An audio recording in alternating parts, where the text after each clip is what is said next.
Yeah. Did they know they were killing the environment? No. Were they getting a lot of money to pay for a lot of new equipment to keep them exploring? Yes. And all while this is happening, they're still exploring on the side. Because if a war doesn't stop Jacques-Yves Cousteau from exploring, oil doesn't either.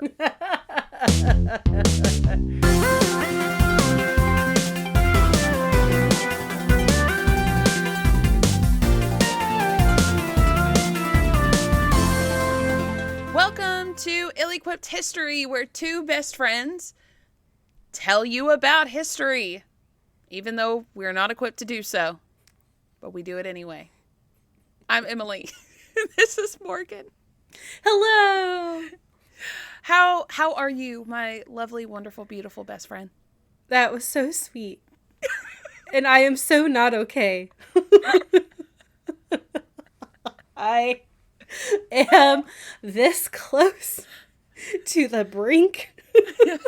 It's just been a time. The past couple weeks have been emotional, if you might say. And I'm just dealing with a lot. But I did want to tell you about the conversation I had with my therapist yesterday. Okay. Talking about like the normal like trauma stuff, and then I told her I really want to start working on like my spiritual self. I feel like that's something that I haven't really, that's been kind of been neglected, and talking about that. And turns out we have a lot of like the same kind of ideas about things. Like I told her my theories about energy and the universe, and it sounds woo woo, but it's very backed in like the science I've learned throughout my life. And she was like, yeah, like energy. And I was like, oh my gosh, you get it, and you're a licensed therapist. And so we were talking, and I was telling her like I have friends who are into woo-woo stuff, and that doesn't bother me at all. And I appreciate it for what it is. It's just not like for me, like in a way. Like I'm open-minded to it. I'm not going to yuck anyone's yum or anything. It's not in my belief system. And so we were kind of talking about that. She was like, you're woo-woo adjacent. You're a woo-woo ally. And that made me laugh so hard. She was like, you need to make a shirt for our, and because I was telling her I have a lot of friends who like, are into that kind of stuff, which again is totally fine. And also, Emileigh, next time you come to Nashville, I have a couple stores I need to take you to that I've discovered that are like super cool. We'll like all of your woo needs. And then so some. Excited.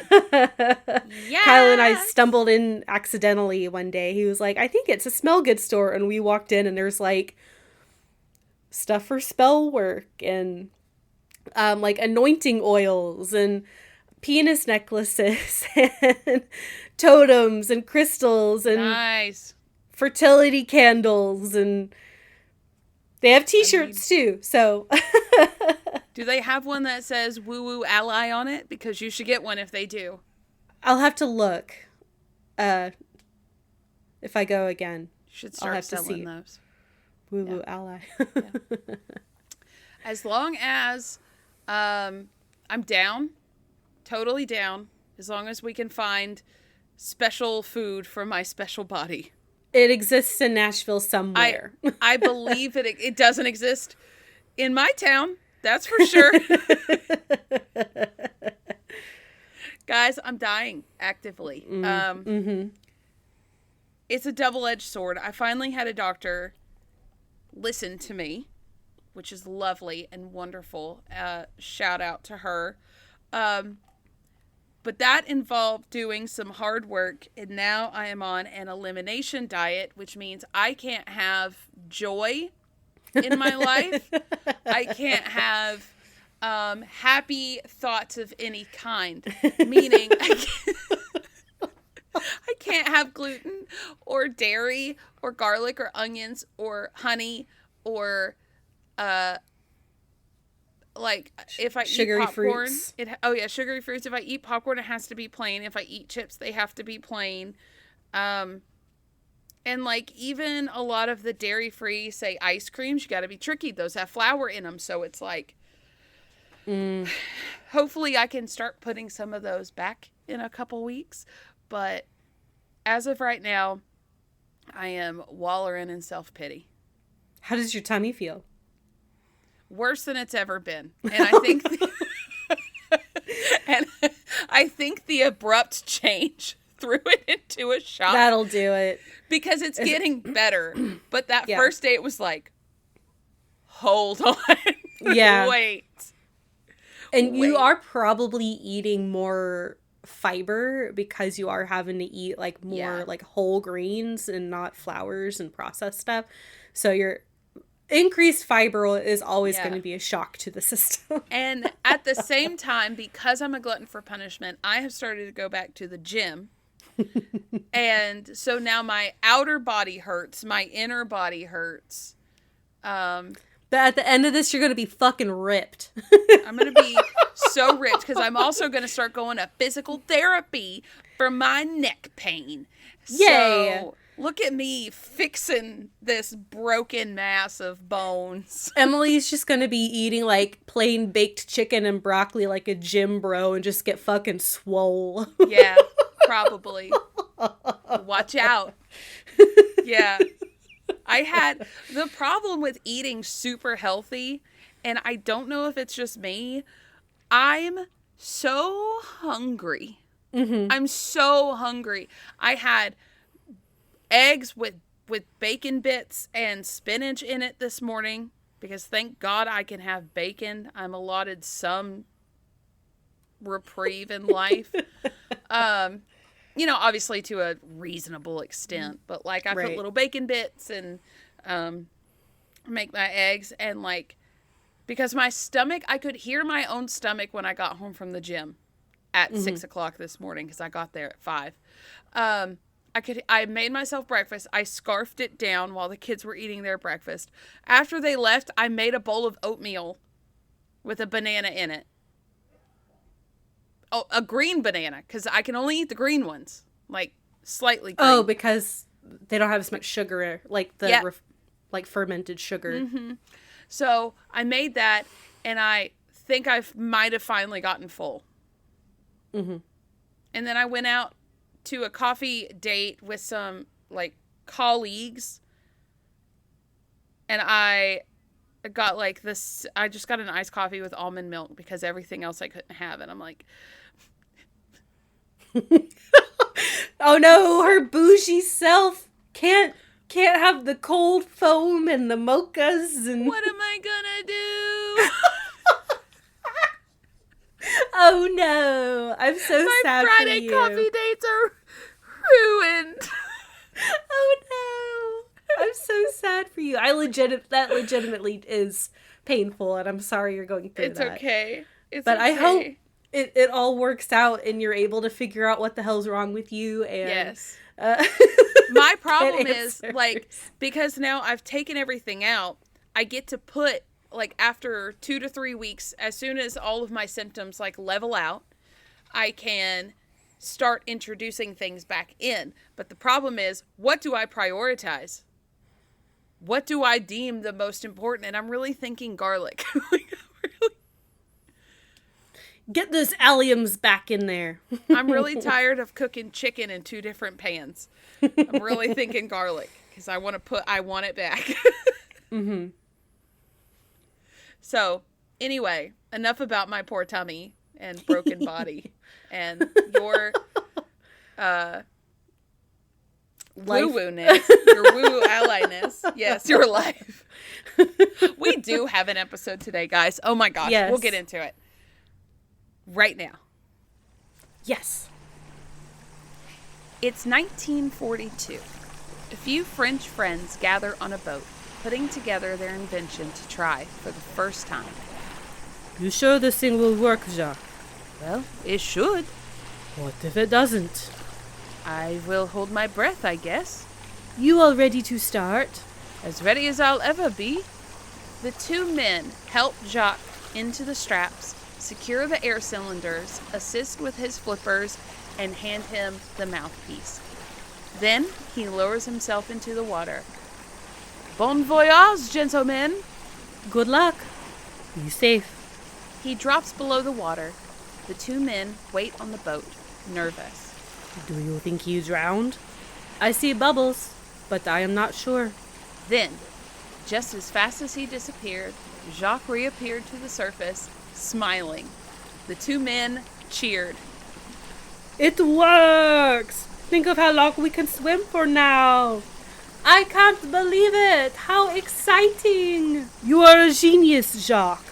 Jacques-Yves Cousteau was not the first to try to tackle the problem of scuba diving, but he was the first to make it easy and accessible to anyone.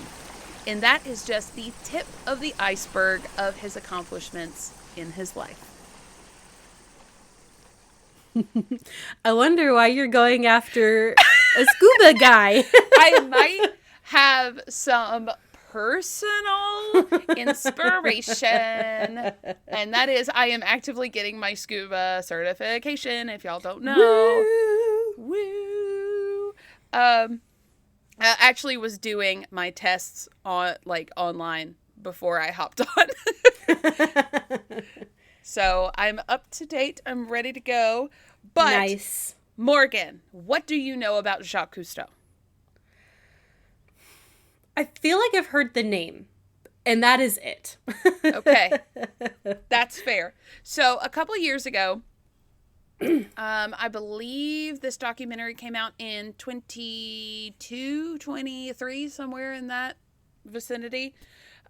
Nick and I watched this documentary. I rewatched it to glean a good amount of this information along, with other sources, of course. But it is, I believe, if I remember correctly, put on by the Jacques Cousteau Society that we'll mention again later. But it's all about his life. And a couple of years ago, we just watched it for funsies.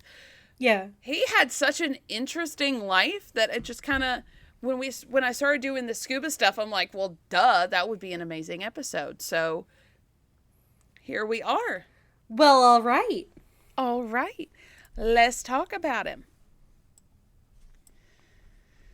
So he was born Jacques-Yves Cousteau, and I'm just going to call him Jacques Cousteau because Jacques-Yves is like hyphenated. I'm just going to call him Jacques.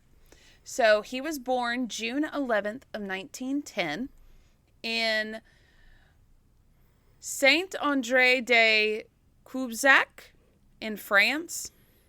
It's right outside Bordeaux, France. Okay. Bordeaux? I'm trying. I think it's Bordeaux. Bordeaux. Okay. I know it's EAUX is O. Yeah. So his parents are Daniel and Elizabeth Cousteau, and the family often traveled in his youth and often went overseas as well. And there was actually a time in 1920, so when he was 10 years old, Cousteau and his brother were sent to a camp in Vermont called Lake Harvey's. And one of the chores that the camp had to do was clean debris from the bottom of the lake. So he got a lot of exercise and had to be a good swimmer to be able to do this. And it was one of his kind of first interactions with underwater. Now it's just a lake. Mm-hmm. A lake is obviously not as exciting as the ocean. Me knowing, because I've been in both. But but it kind of propelled him. He always was wanting to go forward, explore, go further, do more. And he grew up, ended up getting expelled from a traditional high school, and was sent to a very strict boarding school. Oh. Listen, he was just doing shit. He did not say why. Just that he did. And I'm like, sir, what you doing out there? What happened? And he ended up graduating from that boarding school in 1929, where he immediately the following year went into the Naval Academy because he wanted to travel. And the Navy was a good reason to do that. That's how you do it. Yep. He graduated from the Naval Academy in 1933. Oh, wow. And then, yeah. Yeah. You're doing the math. You're doing the math in your head. Uh-huh. Yep. So in 1933, he actually ended up going around the world with the French Navy.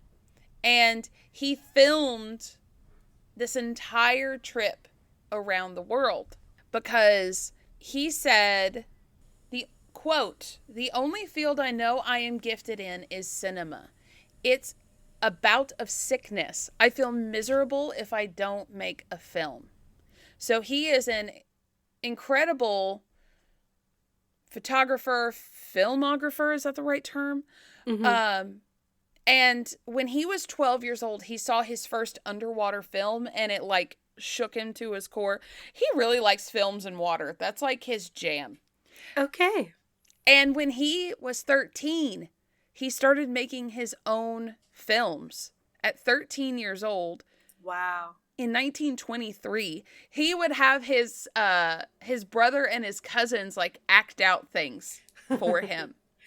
I'm very taken back to when I was in high school and I got really into making videos. Yes. And I would make my sisters act and I would film them and then I would like go in and edit the movie. So I feel similarly, Jacques. Yes. You and Jacques are of this cut from the same cloth. And I also love water, so. Okay, are you Jacques? Do you feel like reincarnated? Yeah. I feel really connected to him wearing this red beanie in all of his pictures. It's a vibe. He wore that like every day of his life, I'm pretty sure. Like it was his thing. It was his signature, like, bro. Yeah.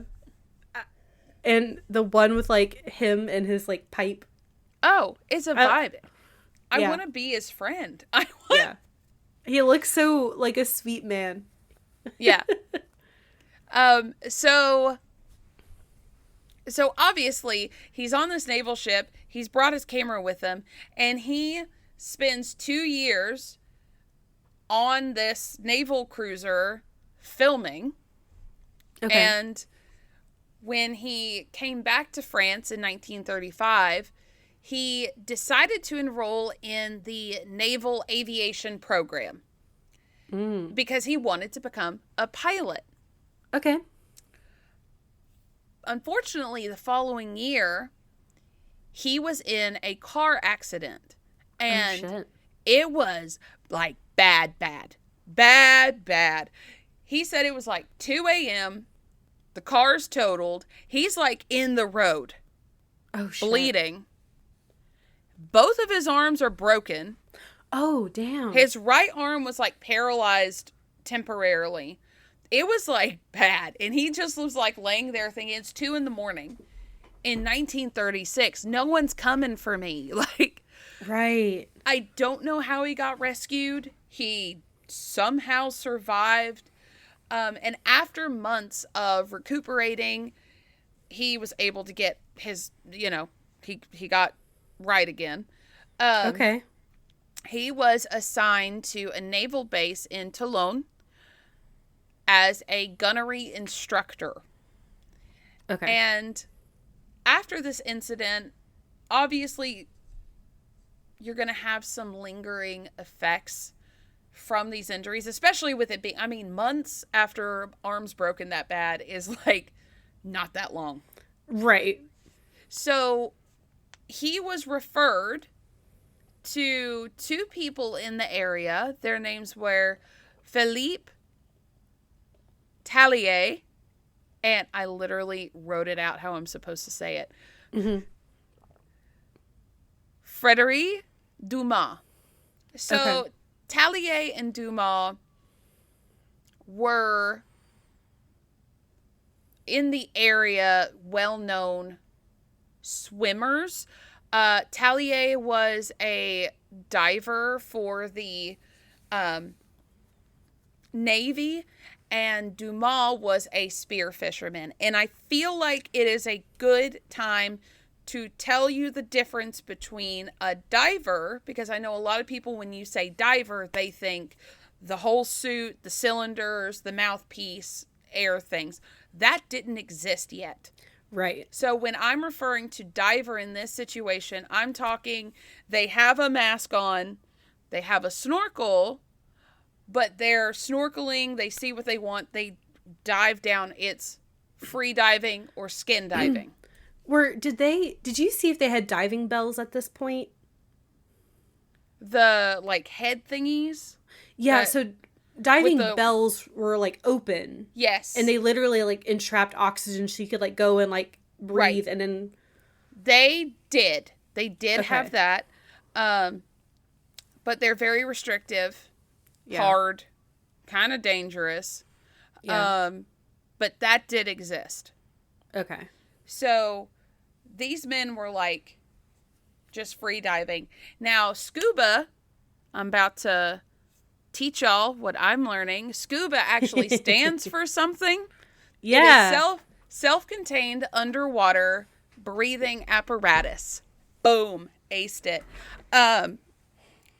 That had not been invented yet. So there is a difference between scuba diving and just diving.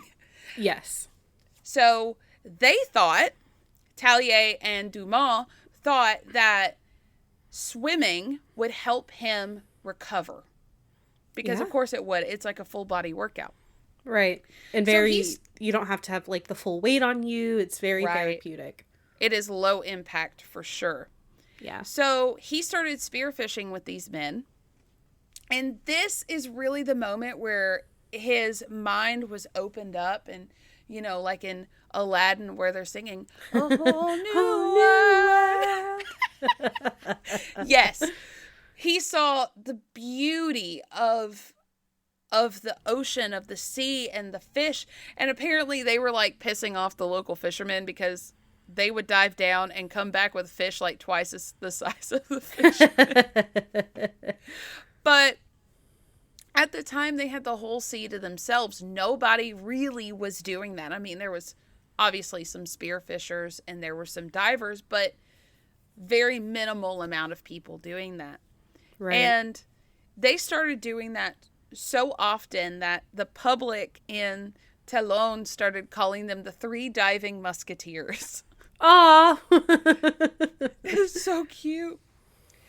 And this utter fascination with the ocean completely changed his life and propelled him into kind of his lifelong love.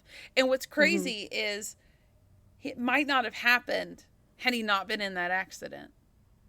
Yeah. It's crazy how life works out. Yeah.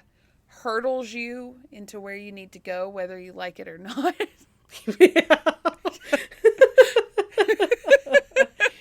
Says the survivor of 6 car accidents. Yeah. 6 major ones. I did ditch my car a few times in high school, but we won't talk about that. I don't count those. Mm-hmm. If I can back it out and drive it home, I don't count it. It wasn't really an accident. It was an incident. Just a little whoopsie. Oopsie doodles. So, while in Toulon, he meets a wonderful woman named Simone. And Simone wanted a life on the water. She wanted a life on the sea. She came from a very long line of sailors, and like both of her grandfathers were admirals in the Navy, and I think all of her brothers were sailors. It was like a family affair kind of a thing, and she wanted to be on the water. But as a woman in the 20s, that doesn't necessarily open a lot of, there's not a lot of options for that. So, right. They met. started seeing each other. And there was apparently an interview in the documentary. It was so funny listening to her say this, but someone asked her what was so alluring about this young sailor, this young captain, or this whatever he was at the time. And she said, "Nothing. I thought he was very ugly, but he had just had jaundice." Anyway, I knew it would be a naval officer. So she's like, and they asked her, like, what did you love about him? And she said, he smelled like the sea. She just wanted to be in the sea. So they were meant for each other, because he also loves calls the sea. Me. And looks yellow. Yeah. Sir, get some vitamins in you. I don't know how to prevent jaundice, but I feel like that's something. I think water and vitamins. Good. Okay, I was halfway there. The wrong kind of water is what he's getting.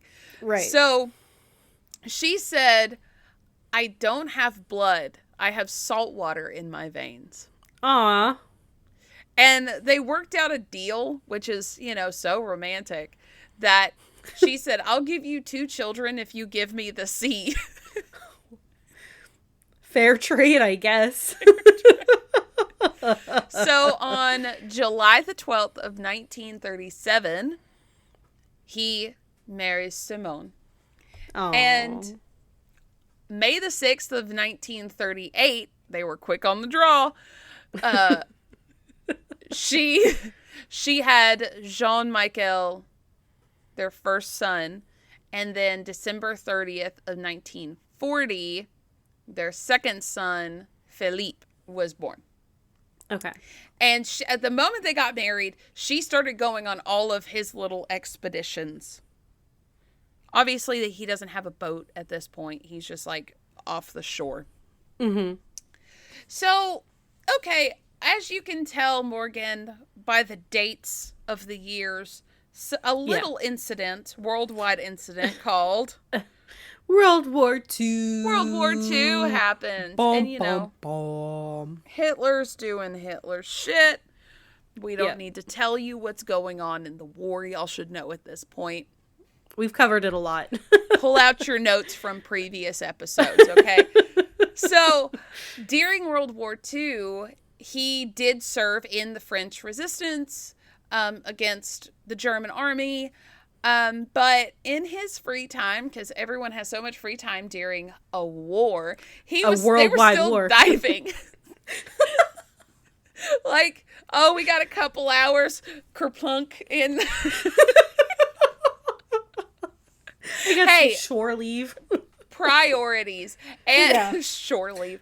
And so, and honestly, I don't blame him. He said that diving under the water, you can forget about what's going on above the water. Yeah. And I could see it made it easier. And they had this urge to just go deeper and further into the ocean. The siren song of the sea is calling. Mm-hmm. So he became an inventor purely by necessity. Because he's like, my lungs will only take me so far. Right. So in late 1942, remember, we're peak war right now. Yeah. Especially in France. Oh my God. France is getting their asses kicked. He's got his priorities away in from some France. form of order. In the water. So through Simone's father, he met a guy named Emileigh Gagnon. And Gagnon invented a regulator that was intended to power cars somehow. So he borrowed one and slapped it on some air bottles, and then they just went out and started testing the regulator. He said he could dive 30 feet with this technology. And This was the first time anyone had dove like this, not connected to something. Because those helmets, you had to be connected to something. And then there were always these other weird things that you could dive with. But it was it's so simple. And honestly, you look at the regulator, it's still called that, the regulator. And yeah, it's more complicated. It's like a 2-stage thing now, but like... Yeah, for like the carbon dioxide stuff, right? Well, there's the tank, and it comes out real pressurized. So the stage 1 depressurizes it a bit, and then the second stage pressurizes it to the automatically to the depth of the water that you're in somehow.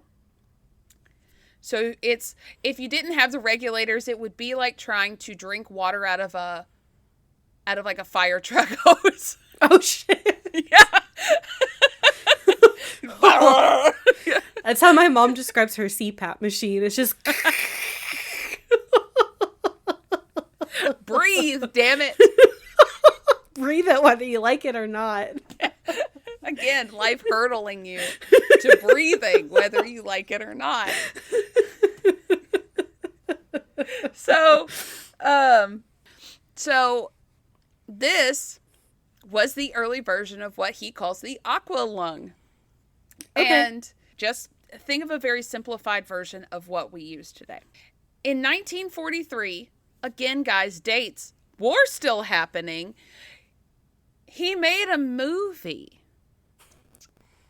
Like, bro, you are an active member of this war. You're actively fighting in the French resistance. You're on a boat, my man. But he called it 18 meters down, and he recorded this device underwater. I forgot to mention, to film underwater, he had to make his own underwater camera housing to get a clearer film under the water. So he just invented a second thing now, coolio. So he makes this film. And one night, let me read this quote to you. One night, I tried to assess my past and future. And it was during the war that I realized that the autonomous diving suit could be a serious business.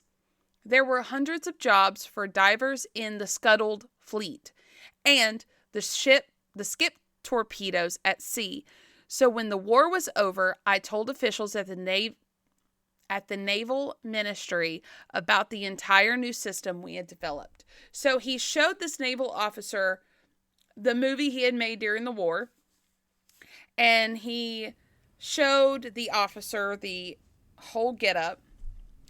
And in 1946, they put Cousteau in charge of the undersea research group.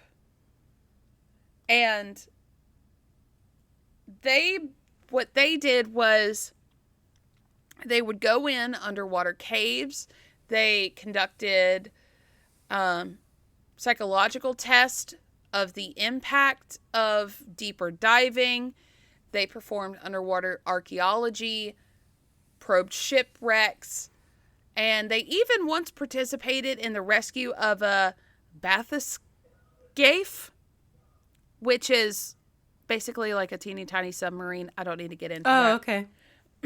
But the craziest thing is they were also retrieving bodies from wrecks. So they saw a lot of corpses. Ooh. From war. Yeah. Mm. So I'm sure that didn't cause trauma at all. Yeah, right. Oof. So he's in charge of this, and he does that for a bit. In 1949, he would eventually leave the Navy. So while he's in the Navy, in his last couple of years, in 1947, he had big plans. And the big plans involved a big boat. He needed a boat for himself. So he's trying to finance it. And what better way to finance than to make the aqualung popular? Yeah. So people will buy them. Market your product. Good on you, my dude. So what he wanted to do was do this stunt, break a record, something that hadn't been done before. And they brought journalists out on the boat. There was like a whole crowd, like a group of them on this boat. And they were trying to get to 100 meters. The dude went down.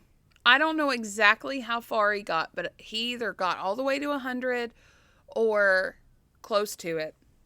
And he got what is called, what they referred to as rapture of the deep. So the way Cousteau described it is it starts off with euphoria, then loss of reflex control, loss of self-preservation skills, cold blood. That almost sounds like hypothermia. It's either hypothermia or hypoxia or something like that. Yeah, or anxiety. Like an anxiety attack that, you know, when you're under the water. Actually, this is an interesting thing that I learned. There's like a study that women over like 42 tend to have a lot of anxiety when they're diving. Oh. Like if they're just starting out. And I don't know what the science is behind it. But even when I was filling out the like forms, they were like, "Are you over 40?" I'm like, "No." But there's something about like you go under there and you start to panic. So a lot of accidents actually happen because of just your mental state under the water. I can see that. And so the diver went down. His name was Maurice Farquez.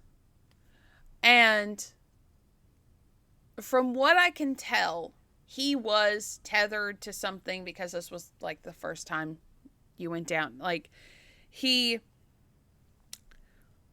pulled on the rope, which was the indicator to pull him back up, right? Mm-hmm. But the problem is when you're that deep, you are not supposed to come up more than 30 feet in a minute. Right. Because you don't want to get the decompression sickness. Yeah. Yes. So when he pulled on the rope, they didn't know this. This was their first time doing it. When they pulled him up, very quickly, I watched the video, they yanked him up. Yeah, he died. Oh, shit. Yeah. Oh, shit. He did not make it. Did he like... Okay, now it's like my really morbid curiosity. Okay. Did he like explode or anything because of like the pressure differential? Or I don't think so. They didn't show a whole lot. They did actually see... You did see him like with... He was on this like thing, and I think it was trying to get him to breathe. It like had a crank on it. It was really weird. Okay. It didn't look like he exploded. Okay. But he was... I don't know. They didn't show it very much. Okay. I'm really weird, and I have like this very morbid fascination with like decompression. I don't know what it is, but I'm like, I don't know. It's really weird. Yeah. It's really weird. I can't explain it. That's like the only thing that scares me about diving. Yeah. It's fine. But obviously we have controls now to be able to know. Yes. Like I was learning today about what to do in an emergency. I'm going to read the chapter again. Yeah. Maybe refresh every once in a while. Yeah. Also, I did look it up because my morbid curiosity could not be contained. I did look up how Maurice is it Farquez? I think it's a Q, so is it Farquez? I don't know. It's a G on Wikipedia. I got this from Wikipedia. Okay. It seems like he died of nitrogen narcosis or oxygen toxicity. Yeah.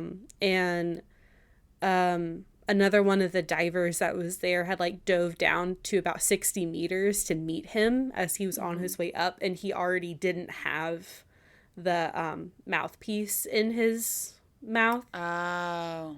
And apparently they tried to resuscitate him for 12 hours. Oh, they tried so hard. Yeah.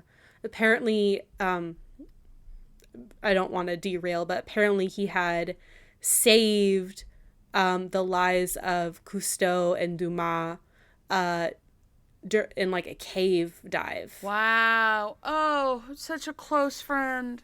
Yeah. Oh, no. I know, it's so sad. Poor buddy. Poor Maurice. I hope he's resting peacefully. I do too.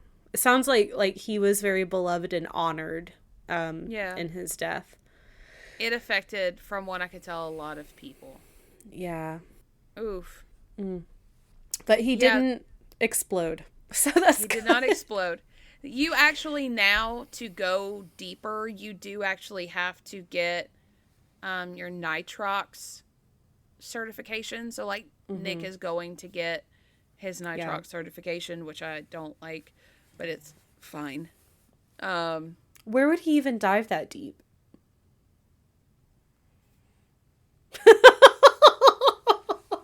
I don't know. To Not get around the certification, here. To get the certification, a rock quarry. But okay. Other than that, the ocean. Do you know what that, when you said rock quarry, anytime someone says rock quarry, I can only think of that news, like Channel 5 video. Yeah. Guys, look it up. Is it the one in Riceville? Yeah. Okay. The dude who owned the Riceville rock quarry sounds like the creepy old pedophile man from Family Guy. From Family Guy. I mean, just like him. And I mean this with all due respect, but he does. And I need you to just look up Riceville, Tennessee, rock quarry owner. Like news. Family Guy, voice, something like that. I'm sure he's a lovely man, but the it kind of went viral a little bit, like, what was it, like 2012, 2013 or something? Like right after high school. Yeah, they had closed it. I didn't even know there was a rock quarry, but apparently kids were like going over there and like swimming in it. Yeah. It shows how sheltered I was. I had no idea. Well, I didn't know about it either, and I wasn't sheltered, but yeah, apparently people died in it, so they were like, you're shut down. Yeah. And I think he was like, it's just a fun place for kids to come, and I didn't mind it. The kids to stay out of trouble.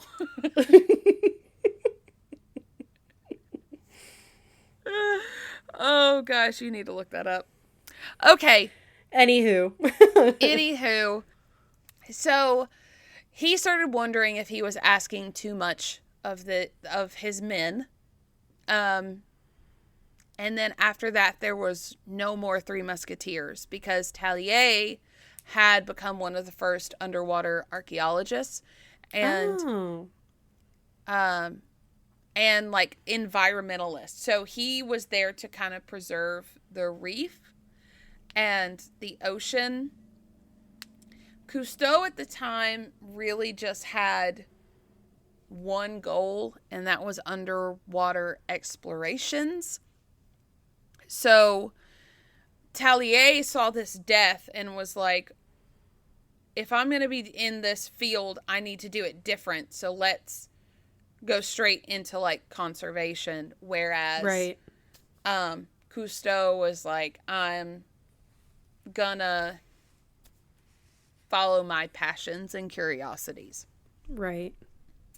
So fast forward, he has left the Navy at this point, and in 1950, he acquired a French minesweeping ship, and he was able to get a grant from some British citizen. It didn't say who, but they operated on contributions. It had volunteers, and the boat was named Calypso. Okay. And Goddess of the sea. the goddess of the sea. And in 1951, the Calypso set sail on its first voyage. I'm not really giving anything away here. They would sail on this boat for the next 40 years. Holy shit. Yeah. So it's a good boat. Yeah. So at least they didn't name it the Endurance. Oh no. Not the Endurance. Never name a ship something referring to unsinkable or tough or sturdy or strong. It will sink. Yeah. Don't do that. Yeah. Don't do it. So during its time, this boat went all around the world. He obviously is filming things on, recording his findings, like writing them down, filming them. He would go on to write books, documentaries. Listen, I can't talk about specifically everything he did because we would be here for so long and you guys would be bored. So just know, while we're talking about the rest of this stuff, he is writing books and filming freaking everything. So in 1952, actually, they had a really cool discovery. They discovered a Roman cargo ship near Grand Cologne, wherever that is, guys, Google it. It was an island off the coast of France. The ship dated back to 230 BCE. Holy shit. And was the oldest uncovered at the time. That is crazy. And also to think that I assume a wood ship. Was it wood? I don't know. It didn't say. Probably if it was Roman. Right. Lasted that long underwater. That's crazy. I can't imagine. Crazy. So this next section is called Fuckery. Their first expedition, they went to the Red Sea. And it was kind of a family affair. We'll talk about kind of what the family is doing at this time. But they were going around, and like the title of this section says, just doing some shit. Like throwing dynamite at reefs just to see how many fish float to the top. Oh no, that's awful. Walking on the coral. No. There was a video of a bro just riding the back of a huge-ass tortoise. Listen, and this is not an excuse. Obviously, they didn't know the severity of the damage they were causing. Right. But they were just fucking about for a couple years. It's something about this time. Like, we talked about it when we talked about Lester Hemingway, and he wanted to build a trash pile in the middle of the ocean to make his own island. Like, yeah. But he also was considered a conservationist at the same time. So you know what? Like, it just... Yeah. And ideals change. We'll see that happen, guys. He has a redemption arc. But, like, it's so early in conservation history that they didn't know. They're just little babies. They're just doing some fuckery out there, guys. They're just exploding things. So, by 2 years, in 53, they used up everything they had. And they were worried about the future of the Calypso. And let me just read this to you. Okay. But then Santa Claus arrived in the form of a typical Englishman with a small mustache and a superb umbrella. He climbed aboard and asked, I would like to... they said climbed aboard and asked in a posh English accent, I would like to know if you would be willing to work for oil research. Okay. And Jacques, just the small mustache really killed me.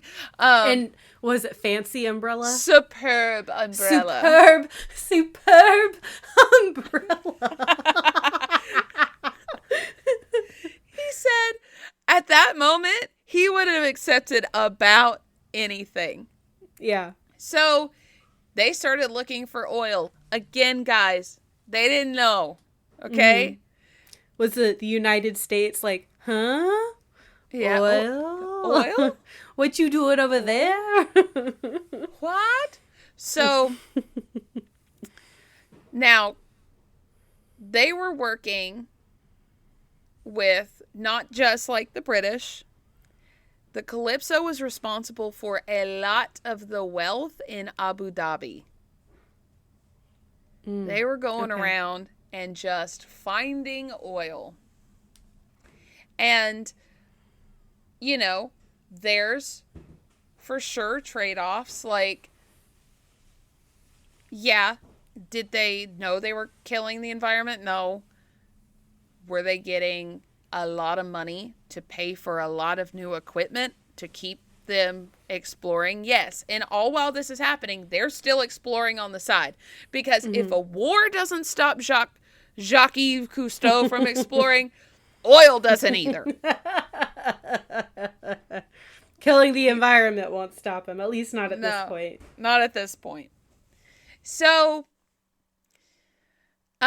he made his first full-length film during these years, and it is called The Silent World. And he referred to this film as, actually all of his films, as not documentaries, but adventure reels. Okay. And this came out, everyone was like dumbstruck. It really reached a pretty good population for, you know, the time in the mid-50s. And he even said that at the Cannes Award? I think it's a Cannes. Yeah, the Cannes Award, Picasso was there when the movie was shown. And he ended up speaking with Picasso, and Picasso really liked the movie, and he gave Picasso a piece of coral and said, the more you polish it, the brighter and more beautiful it gets. Well, when Picasso died, Picasso's wife wrote to Jacques and said that he had died polishing the coral that Jacques had given him. Oh. I know. I was like, oh. Wow. So, let's take a pause from underwater fuckery for a minute and talk about what's going on with the family. He admitted himself that he was not a good father or wife. Not a good father or husband to his wife. Yeah, obviously he's not a good wife. He's not a wife. But he said he spent too much time worrying about his curiosity and not enough time with his friends and family. Now, he also said that an explorer has no right to be a family man.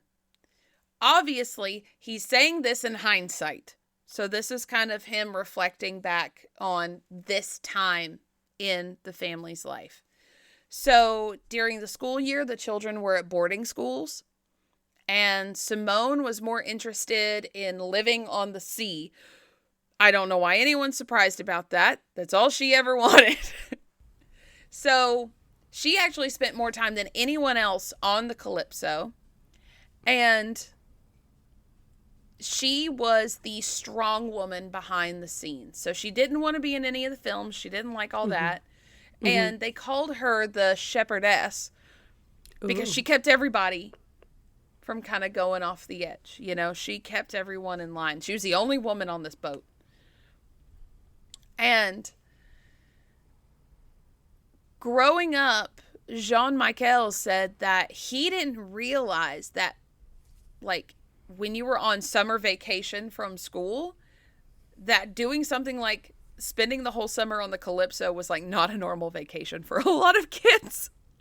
Because it was a family affair. Like, it's not like, oh, they had 2 kids and they never saw them. It's like they saw them on vacations. But someone referred to the kids as not quite cared for. Just shipped off to boarding school, come back for vacation, shipped off to boarding school. Yeah. So, and Jean-Michel was more of like manager, architect, not as adventurous as his father. Mm-hmm. Philippe, on the other hand, was basically just like his father, very adventurous. I mean, they both obviously knew how to scuba dive and right. But as the kids got older, Jean was kind of put to the sideline. Not the sideline. It was more like Philippe was favored by Jacques because Philippe had similar interests. Right. Like, he wanted to be doing all the crazy stuff. Not that Jacques didn't love his children, obviously, but he's a very focused man. We can see that. Yeah. So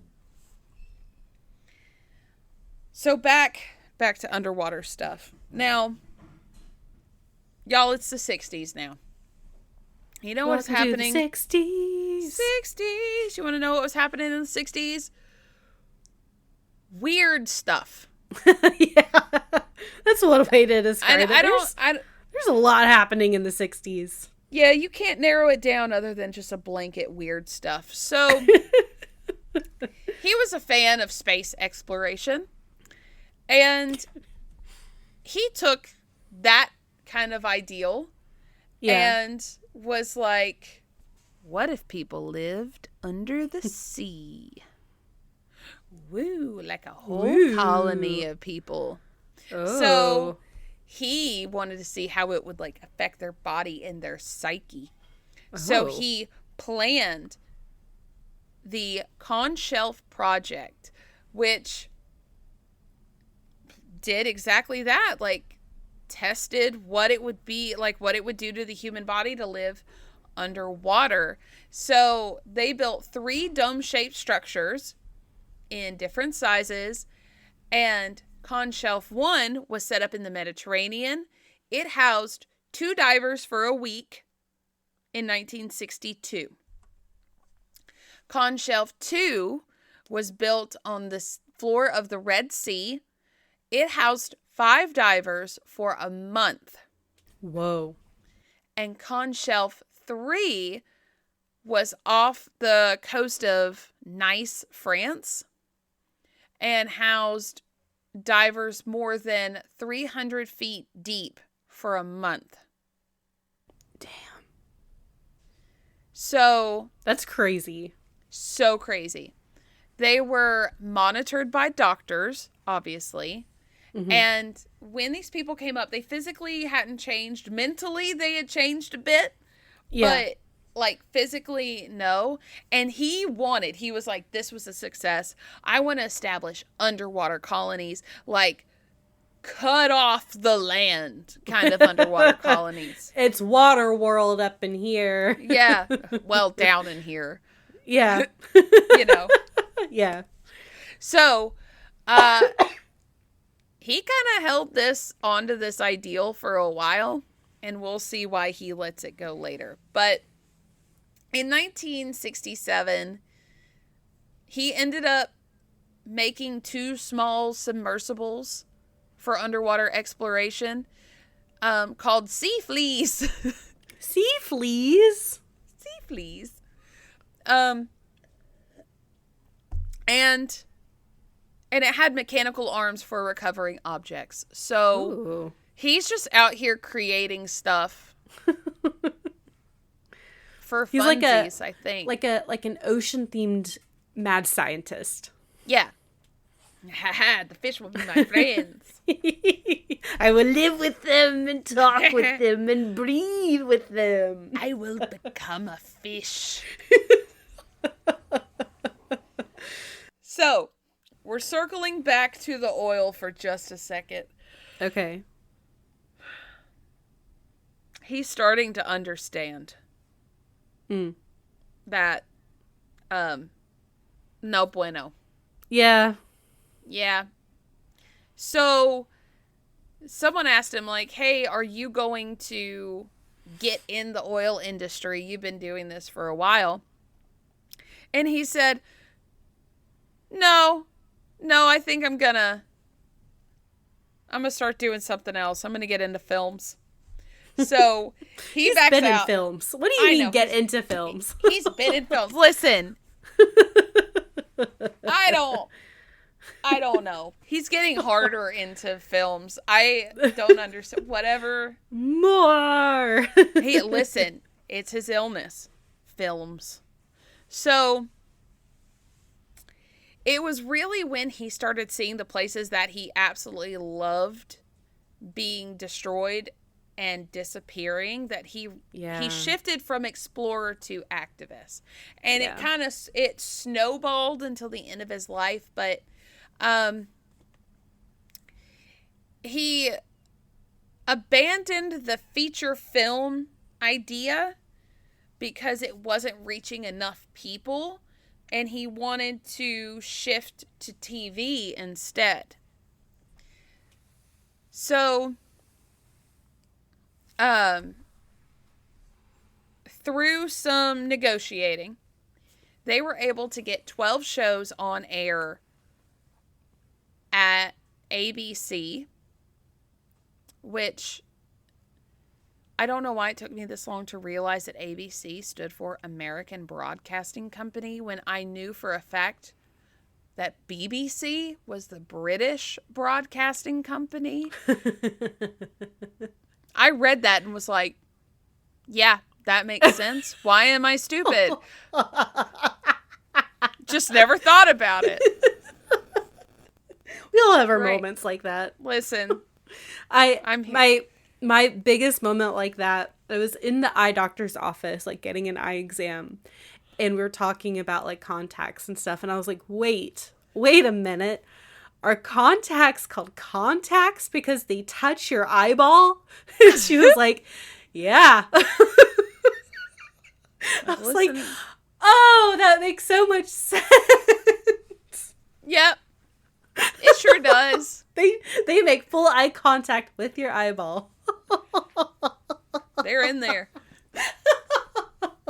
So they're called contacts because they contact. Oh my God. I felt so stupid during that moment. Yeah. Well, that's how I felt with this ABC thing. I'm like, duh.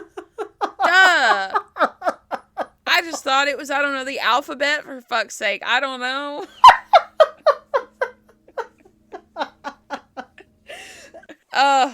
So, anywho, that started in 1968. And this first series was called The Undersea World of Jacques Cousteau. And it ran for 8 seasons. Wow. That first 12 was so popular that it went on for 8 seasons. That's really impressive. Yes. Good for him. And we're not even done yet, baby.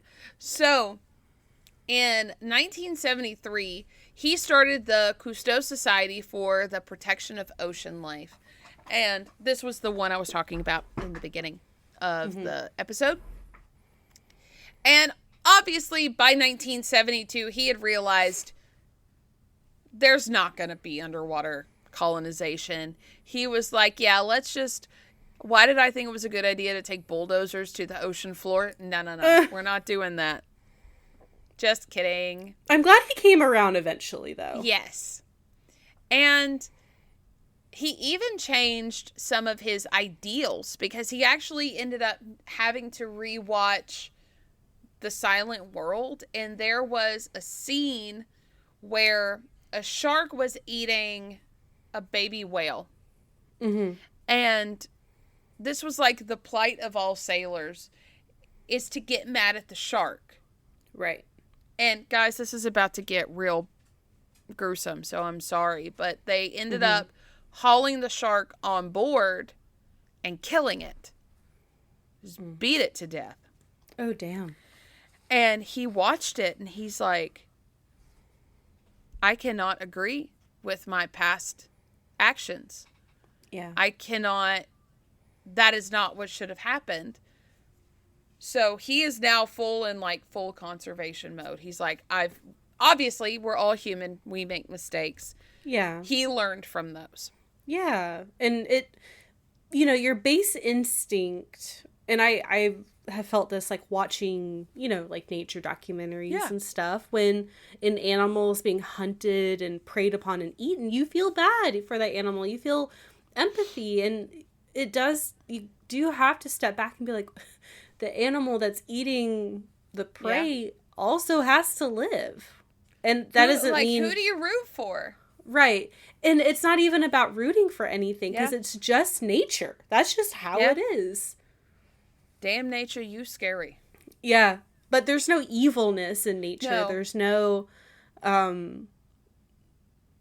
it's just a shark had to eat, so it ate the baby whale. Yeah. And that's sad, but... It's sad. Good for the shark, Yeah. Yeah. And you have to realize that, there is a balance to all of this, because let's just say all the sharks were gone. There's an overpopulation of things that the sharks would eat now. Mm-hmm. Now there's not enough things that those animals would eat. And now we have animals starving to death. Right. It's like overpopulation of deer in areas or anything of that nature. There's a balance. Right, exactly. Remember that, guys. So, his sons worked with him, again, a family affair, on all of these projects. I really just saw him and Philippe. I think Jean-Michel was kind of there, kind of in and out. He was part of the society, but it was mostly Philippe who was in the day-to-day stuff. Okay. And they were doing things like there was a shipwreck that had drums of toxic lead materials that were gonna, the drums were gonna get damaged and it would all leak into the ocean. And they were actually able to save 97% of the toxic waste from making it into the ocean. That's awesome. Yeah. One of them was already damaged, so they lost that 3%. Yeah. But they were able to get the rest of it up. That's good. So they became the fastest growing nonprofit in just 2 years. Aww. And this quote hit me hard. He said, "We are drawing blank checks on future generations that we don't pay." That's what conservation is about. Yep. Is changing your ways now and protecting things now so it exists in the future. Mm-hmm. In 1977, Cousteau produced a new series called Cousteau Odyssey, and that was for PBS, or the Public Broadcasting Service, guys. You know your acronyms. Yay. It was written down for me. Okay. So let's pivot a little bit and talk about Philippe. Philippe? His son Philippe, right? His son Philippe, yes. Okay. Philippe ended up getting his pilot's license, was very involved in all of the business, and he was kind of the pilot that his dad had always wanted to be. Mm-hmm. So there was like a mission. They called them missions. And Philippe was going to go do something in Portugal. I don't remember exactly what he was going to do, but it was exploration, things that they do. Yeah. And Philippe started off with his airplane, like he normally did, and I guess to go document something. Unfortunately, there was a very poorly latched hatch in the very front of the plane. and it caused the plane to go down, and it killed Philippe. Oh, no. Oh, that is so sad. In 1979, he was in his late 30s, married with children, because I looked it up. Oh. Oh, that's so sad. I'm gonna cry again. They literally showed his burial. They buried him at sea. Oh. You watched his coffin sink. Oh.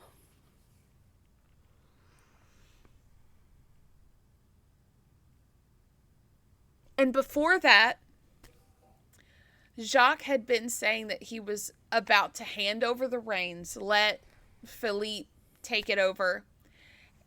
Oh, I'm getting chills. He said, quote, I'm going to work to the bitter end now. That is my punishment.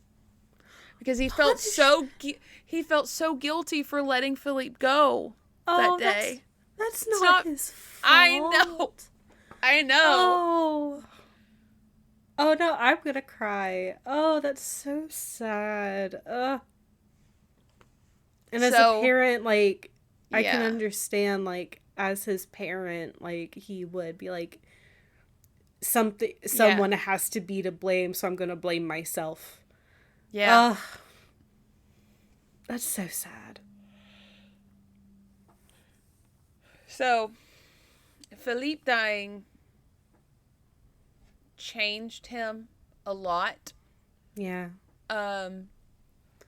They said he aged like 10 years overnight. Oh. Now at this point, he's let's see, 1979. He is 69 years old. Right. So his TV shows kept getting darker and darker, like more cynical. Yeah. He became very disheartened by people caring about the lack of people caring about the planet. And also, he's in a full-ass grieving process. Mm-hmm. So, ABC dropped him because it was just getting too dark. Yeah. So,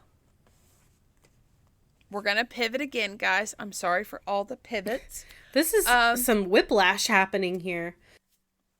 He had a whiplash kind of a life, guys. So, back in 1977, so about 2 years before Philippe died, for reference, they had an involvement day for the society. And it was in Houston, Texas.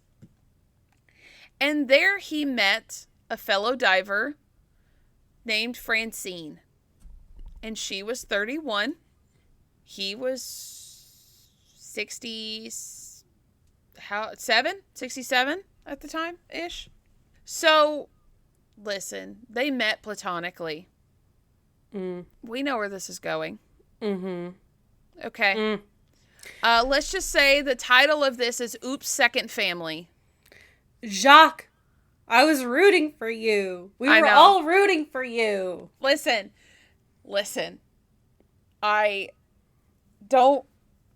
This is just, it's an interesting situation because they're seeing each other on the side. She's saying he actually wanted to have a family and do it right this time. And he had regret about the way he did things before. Okay, but that doesn't mean you start a new family. No, he didn't leave the first one though. It's a weird. You apologize and try to do better. You don't start a whole new family while still with your previous family. Well, anyway, Diane was born in 1980. Okay. When he was 70 years old. Could you imagine? Jesus. And then in 82, Pierre was born. God, I could not imagine having a 70, 80-year-old father. No. Listen, he Um, like everyone kind of knew and no one talked about it. Like even Okay. Simone probably knew. Yeah. But it was kind of one of those situations where I don't think they were in the public eye. The public didn't know about them. Just the people kind of within their circle. But again, they just never spoke about it. Okay. Yeah. Yeah. So in 1982, the Cousteau Amazon, a new series premiered on the Turner Broadcasting System. And from 85 to 94, his Rediscovery of the World was broadcasted in America. So he's still making freaking shows. He literally is working himself till the very end, to the bitter end. And in 1990, Simone dies of cancer. Oh. He said that the last time they had dinner together, he knew something was wrong with her, but she had made a doctor promise not to tell him so it wouldn't affect his work. Oh. And it was very, very close to the end of her life, and all she wanted to do was go on one more mission on the Calypso. And they tried to talk her into it. They're like, you're gonna like collapse and shatter into a million pieces, I'm pretty sure is what they said. And she said, quote, "Don't blank with me." I don't know if she said fuck. They actually blanked it out. So probably don't fuck with me. I do what I want. And she went on that last mission, damn it. And she died in 1990 at the age of 72. And obviously, Jean-Michel took it very hard because I don't even think he knew. Really? Yeah. She just kept it to herself. Oh, man, that's so sad. Yeah. After Simone died, he started worrying about... he's old, okay? He's old. He started worrying about the younger two children and their futures when he's gone. So in 91, a year after Simone died, he ended up marrying Francine. And he claims it was the only reason it was so fast was because the children needed to be taken care of. And I can understand that, but also see how Jean wouldn't like that. Yeah, I can see that. Yeah, he did not like that at all. But he continues his expeditions, and from the videos I can see the two younger ones are diving too, and they look to be like 10 years old at this point, and they're just like yakking, and he's like an old man standing there trying to like keep up with it. Yeah. It was actually kind of cute, but yeah. He, through a lot of hard work at the end of his life, he ended up starting a worldwide petition to campaign against oil drilling and mining in Antarctica. And by golly, they signed, like, they don't drill. Yeah. There. That's awesome. It's a 50-year agreement. It's coming up for renewal in like 2048. So we need to get it together before then. Yeah. Yeah. Yeah, it's fine. Nervous laughter. So, in 96, the very beloved Calypso was rammed and sunk by a barge in Singapore. Oh, shit. Oh, no, not the Calypso. Not the Calypso. And in the same year, Jacques sued Jean because Jean-Michel was using his own name, for it was like a resort in Fiji, and it was called like Cousteau Fiji Island Resort. Well, his dad was like, you can't use, like, that's a trademarked name. But Jean was like, that's my name. Like, what do you want me to call it? It's my name. So they ended up getting in, like, a lawsuit. And they settled on calling it the Jean-Michel Cousteau Fiji Island Resort. Ugh. I hate that. And he even said, like, I'm very proud of my heritage. I'm very proud of my father's work. I've tried to resolve this amicably, but there were tensions because obviously Jean was, like, not happy about the marriage. And yeah, I mean, his mom had died, and then his brother died. And now Jacques just got, like, a new-ass family. I could see how there would be resentment, for sure. Oh, yeah, absolutely. And it's not like they're doing, like, family therapy. Yeah. Hell no. So, June 25th of 1997, Jacques dies of heart failure. He was 87 years old and worked. It's a long life. He only had a year without the Calypso. Wow. And I wonder if it was like the Calypso died and then he was like, my will to live is gone. Yeah. Oh gosh, that's how Simone was. She was like, this boat, it literally said, this boat is my reason for living. Yeah. So just a little bit of a recap so we can remember everything he did. He wrote over 50 books. He produced over 120 television documentaries. Wow. Got 40 Emmy nominations. Wow. Produced 2 Academy Award-winning films. Obviously invented the aqualung, underwater housing, the submersibles, tons of other stuff. Countless conservation acts. And honestly, we don't have time to get into it, so I know we don't normally advocate for Wikipedia. They do have a pretty good list, and you can get an idea of everything he's done and all that work. So if you want to do a deep dive on his work, that's a good place to have it all in one place, like one spot. Yeah. So last, I would like to leave you on a couple short quotes that I thought kind of summed him up. The sea, once it casts its spell, holds one in its net of wonder forever. Wow. For most of history, man has had to fight nature to survive. In this century, he is beginning to realize that in order to survive, he must protect it.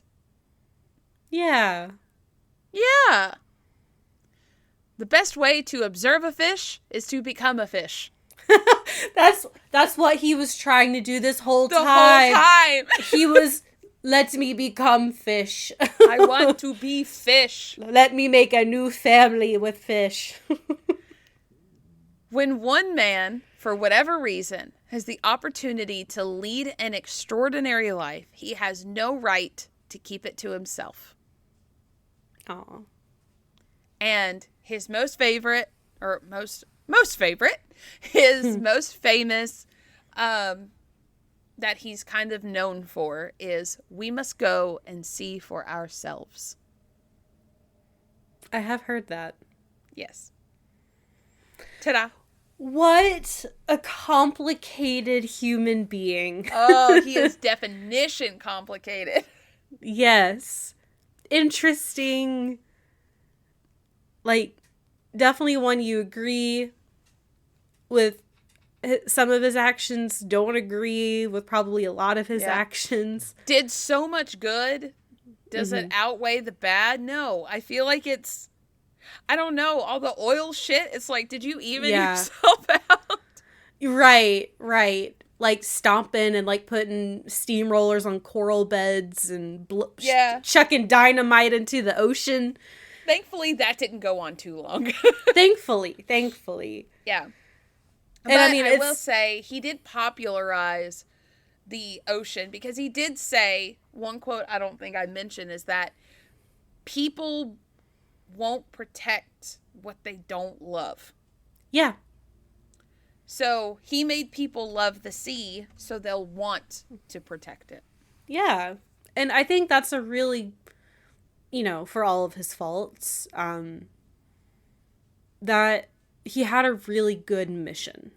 Yeah, he did. And, everyone makes mistakes in their lives. And unfortunately, these very popular people, very famous people, when they make a mistake, it's frontline news, like front page news. So, we're all complicated people. And you can tell the man's learning from his mistakes. Yeah. Even on The Second Family, he did it better the second time. Yeah, had his kids more involved and included and wasn't just shipping them off to boarding school. So, yeah. He didn't have to do it while he was still married, but, No, yeah. And, the more I think about his and Simone's relationship, of course, do I feel like there is love there? Yes. Yeah. But there's like a tiny little red flag that's like, they made a deal. Yeah. It didn't feel 100%. Like out of love.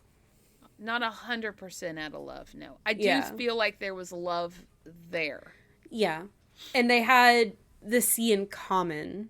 Yes. I also wonder, with his second family, if he was kind of going through, midlife crisis, I'm an old man panic mode, and was like, I have to fix all my regrets, and I'm not going to think anything through, kind of thing. Yeah. Yeah. Probably. Where it just seemed like he was so... After Philippe died, he really thought about what he could have done different, is kind of the vibe I was getting. And, do people react in grief the best ways? No. Mm-mm.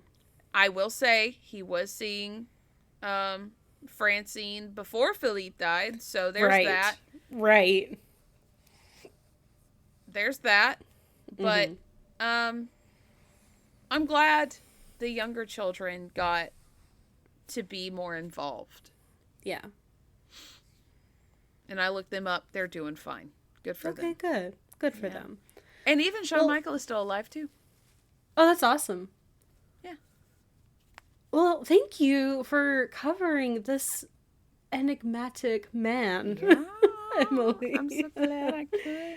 It makes me want to go diving, which is his point. That's his thing. Yeah. So, yeah. Let's get into socials. Yes. So, you can find us on Facebook. Ill-Equipped History Podcast Group and Page. Instagram. At Ill-Equipped History. TikTok. At Ill-Equipped History. Sorry. Gmail. Ill-Equippedhistory at gmail.com. And Patreon. Patreon.com/ill-equippedhistory. $5, guys. You get bonus episodes and stickers and maybe eventually additional merch when we finally get around to doing that. Maybe one of the merch can be woo-woo ally. Yeah. And also, tell a friend. The more people you tell, the more popular we get, the more Patreon subscribers, and the more money we get to do fun things. Actually go places and do things. Yes, we're trying to go in September. Yay, for our next spooky trip. So exciting. So excited. Still honing in some details. I'm doing my best. So, yeah. Tell a friend. And, guys, we have a new Patreon member. Woo! Shy. Oh, my God. Shy, thank you so much. Our favorite social media manager. Yeah. Thank you. She gives us her time and her money. She's the best employee ever. Oh my gosh. So guys, get on the Patreon, sign up. We do real fun things on there that is not like our regular episodes. We did 3 hours of Princess Diana once. We did wacky animals during war. Yeah, one of our more recent ones was covering the murder of John Lennon and his murderer. That was a really interesting one. Terrifying. Yes. For someone who doesn't subscribe to a lot of true crime these days. Yes. We did the CIA was our last month's bonus. CIA hijinks and escapades. And we are about to go record the one that's coming out tomorrow, actually. Ooh. Yeah, we're on a tight deadline this week. So we're going to go do that. Yeah. So you can listen to us again tomorrow when you sign up for the manifesting woo-woo, when you sign up for the $5 tier. Yes. Yeah. Be like Jacques. Listen. Just in some ways. Not always. Not all the ways. But here we go. Give us $5 so we can go and see for ourselves.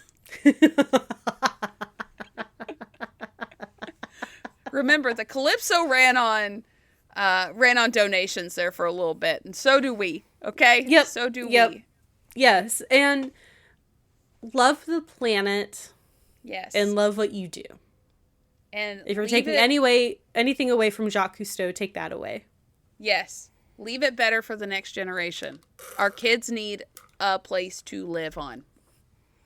Yes. For sure. Okay, bye.